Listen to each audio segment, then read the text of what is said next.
এত থানা তৈরি করে তাহলে লাভটা কি হলো যদি হিংসাই হয়? শুধু মারধর নয়, আমাদের মহিলাদের কেস ছিল, অত্যাচার করেছে, মহিলারা মারের হাত থেকে বাদ যায়নি। এই হিংসার রাজনীতি পশ্চিমবাংলা থেকে আমরা বন্ধ করতে চাইছি। তৃণমূল কংগ্রেস ভাঙড়কে অশান্তির আগুনে ঠেলে দিতে চাইছে, ফলে এই অবস্থা। মন জানে পাপ আর মা জানে বাপ। আমরা মানুষের জন্য রাজনীতি করতে এসেছি, কোনো রাজনীতির দলকে সুযোগ করে দেওয়ার জন্য নয়। সমাজ ব্যবস্থাকে পরিবর্তন করতে গেলে মারামারি হিংসা করতে লাগে না। এই মারামারি হিংসা বন্ধের জন্য আমরা রাজনীতিতে এসেছি। আর তার যদি আমরা নিজেরাই মারামারি হিংসা জড়িয়ে পড়ি তাহলে আমাদের থেকে খারাপ কি হতে পারে? বলছে নওশাদ সিদ্দিকী আইএসএফ এর বিরুদ্ধে কথা বলছে, আমরা নাকি বিজেপির সুবিধা করতে চাইছি। যাবো কোথায়? ভোটের মুখে বারবার উত্তপ্ত ভাঙড় এবং তৃণমূল এবং আইএসএফ এর মধ্যেই দ্বন্দ্ব, কি বলবেন? সরকার চাইছে উত্তপ্ত করবে ভাঙড়কে, তাই উত্তপ্ত হচ্ছে। সরকার না চাইলে ঠান্ডা থাকবে। এত থানা তৈরি করে তাহলে লাভটা কি হলো যদি হিংসাই হয়? আমার একদম দায়িত্বহীন ভাষায় বলছি, মমতা ব্যানার্জি তার দল তথা পশ্চিমবঙ্গ তৃণমূল কংগ্রেস ভাঙড়কে অশান্তির আগুনে ঠেলে দিতে চাইছে, ফলে এই অবস্থা। এত মানুষ ছিল, একজন নটোরিয়াস ক্রিমিনাল মমতা ব্যানার্জি দেখে বলছে তুই বোম বাঁধিস, তাকে ভাঙড়ের কোঅর্ডিনেটর হিসাবে দায়িত্ব দেওয়া মানেই বোঝা যাচ্ছে ভাঙড়কে অশান্তি করতে চাইছে। দেখুন, যে বোমবাদী তকমা আছে যার নামে, সে নিশ্চিতভাবে ভাঙড়ে যে গোলাপ দেবে না বা সৌজন্যতার রাজনীতি করবে না, ফলে এই দুর্দিন দেখতে হচ্ছে। তবে ভাঙড়ের মানুষ কিন্তু জবাব দেবে। বারবার করে শওকত মোল্লা যেটা বলছেন যে আইএসএফ এর আর কোনো অস্তিত্ব নেই, সেই জন্য ভয় পেয়ে আইএসএফ এই ঘটনাগুলো ঘটাচ্ছে। দেখুন, যার অস্তিত্ব থাকবে না সে কোনোদিন কাউকে মারতে পারে? এটা তো স্বাভাবিক ভাবে হচ্ছে। তার ভাষা, সে তার কথায় স্ববিরোধী কথা বলছে। আমাদের অবস্থান একদম স্পষ্ট, আমরা ক্ষমতা দখল নয়, সমাজ ব্যবস্থা পরিবর্তনের জন্য রাজনীতিতে এসেছি। সুতরাং জিততেই হবে, এমপি এমএলএ মিনিস্টার প্রধান উপপ্রধান হতে হবে, এটা আমাদের লক্ষ্য নয়। আমাদের লক্ষ্য হচ্ছে সমাজ ব্যবস্থাকে পরিবর্তন করা। সমাজ ব্যবস্থাকে পরিবর্তন করতে গেলে মারামারি হিংসা করতে লাগে না। এই মারামারি হিংসা বন্ধের জন্য আমরা রাজনীতিতে এসেছি। আর তার যদি আমরা নিজেরাই মারামারি হিংসা জড়িয়ে পড়ি তাহলে আমাদের থেকে খারাপ কি হতে পারে? আমরা এই রাজনীতি করি না। বারুইপুরে অভিষেক বন্দ্যোপাধ্যায়ের রণসংকল্প যাত্রার সভা যে হলো, তারপরেই তিনি মঞ্চ থেকে বললেন যে ভাঙড় এবারে জিততে হবে। তারপরেই দেখা গেল আবার দ্বন্দ্ব, মানে কি বলবেন?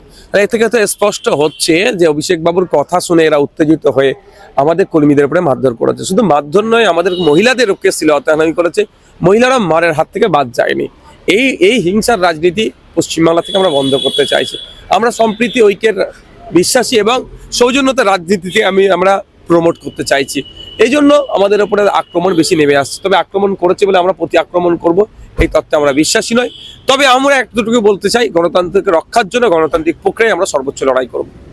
হুমায়ুন কবির বারবার করে বলছেন যে 1 ফেব্রুয়ারি তিনি ব্রিগেড করবেন এবং সেখানে আইএসএফ এবং মিমের মতো দল থেকে উপস্থিত থাকতে পারে ডায়াসে। এই কথা না, আমাদের সাথে এই ধরনের কোনো অফিসিয়াল কমিউনিকেশন হয়নি।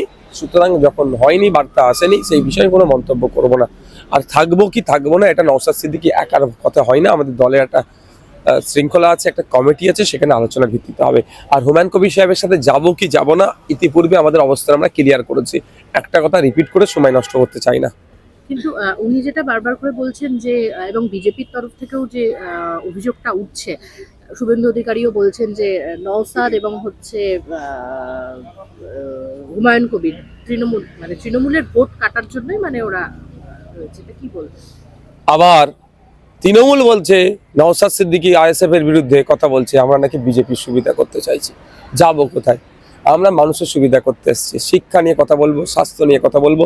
বেকার যুবক যুবতীরা আজকে চাকরি কাজ নাই, তারা বিভ্রান্তের মধ্যে আছে। আমরা কর্মক্ষেত্র তৈরি করার জন্য এসেছি। সুতরাং কে কার কথা বলছে আমাদের ভেঙে পড়ি না। কে কি সার্টিফিকেট দিচ্ছে, মন জানে পাপ আর মা জানে বাপ। আমরা মানুষের জন্য রাজনীতি করতে এসেছি, কোনো রাজনীতির দলকে সুযোগ করে দেওয়ার জন্য নয়। এসআইআর বন্ধ করতে বলছেন বারবার। এই একদম এসআইআর একদম শেষ পর্যায়ে এসে মুখ্যমন্ত্রী মমতা বন্দ্যোপাধ্যায় বারবার চিঠি দিচ্ছেন কমিশনে, দিল্লিতে, কি বলবেন? দেখুন, এসআইআর বন্ধের পক্ষে আমি নয়। আমি এসআইআর সুষ্ঠুভাবে হোক, কারণ এসআইআর যেটা হচ্ছে সংবিধানকে সামনে রেখে article 324 Election Commission of India power পাচ্ছে, তার পাওয়ারকে সে এক্সারসাইজ করছে। এটা বৈধ লিস্ট তৈরি হোক, কিন্তু বৈধ লিস্ট তৈরির নামে কোনো বৈধ ভোটারের নাম না কাটা যায়, এটাও কিন্তু ইলেকশন কমিশন অফ ইন্ডিয়াকে দেখতে হবে। যদি কোনো বৈধ ভোটারের নাম কাটা গেলে তার জন্য নির্দিষ্ট নিয়ম মেনে রিঅ্যাপ্লিকেশন হোক। তারপরেও যদি ফাইনাল লিস্ট পাবলিশ করে যদি দেখি কোনো কারো নাম কাটা গিয়েছে, আশা করবো কারো নাম বাদ পড়বে না। ইতিমধ্যে আপনারা জানেন 4 লক্ষ এমন মানুষকে নোটিশ পাঠিয়েছিল, সেই নোটিশ আবার প্রত্যাহার করেছে, তাদের ভুল স্বীকার করেছে ইলেকশন কমিশন অফ ইন্ডিয়া। সুতরাং যদি কারো নাম কাটা যায়, সেই নাম ফিরিয়ে আনারও জায়গা প্রভিশন দিয়েছে। তো সুতরাং সেক্ষেত্রে আমাদের কোনো অসুবিধা নেই। আর যদি দেখছি কোনো বৈধ ভোটারের আর্টিকেল 326 যে পাওয়ারকে যদি কেড়ে নেয়, তাহলে আমরা সংবিধানের পাওয়ারকে কাটছে, মানুষের অধিকারকে কাটছে, সেই অধিকারকে ফিরিয়ে দেওয়ার জন্য আমরা মামলা করবো। তো বারুইপুরে তো 3 জন ভূতকে র্যাম্পে হাঁটালেন। হ্যাঁ বলছি, তার জন্য সেটা কি কোনো অপশন আর নাই যে এর একবারের জন্যই কাটা গেল? সে কি রিঅ্যাপ্লিকেশন রিভিউ করার জন্য তার কি অপশন থাকছে না? থাকছে তো। আরো ভালো ভালো খবর দেখতে সাবস্ক্রাইব করুন বাংলা হান্টের ইউটিউব চ্যানেল। বাংলা হান্টের আরো খবর দেখতে নজর রাখুন। বাংলা খবর মানেই বাংলা হান্ট।